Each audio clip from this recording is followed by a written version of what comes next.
Ir iš tiesų nemanykite, kad tinklinė rinkodara yra skirta tik tiems, kurie nedirba standartinio darbo.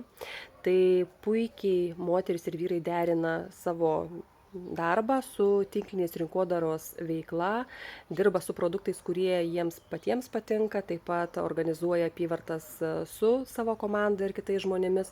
Taigi puikiai tai yra suderinami du dalykai. Ir svarbiausia, kad ekstra uždirbti pinigai gali būti skirti jūsų malonumams, spa, sakykime, moteris ar ne, sau leisti daug daugiau, taip pat galbūt seminarams, pasitobulinimams, daiktams, kuriems iš tiesų reikia investicijos ir taip toliau. Tai žodžiu, puikiausiai galite suderinti ir samdomą darbą, ir tinklinės rinkodaros veiklą, nes tai yra veikla, kuri vykdoma yra su žmonėmis, per žmonės, o kai dirbate darbe, tai aplinkui jūs yra žmonės, ar ne?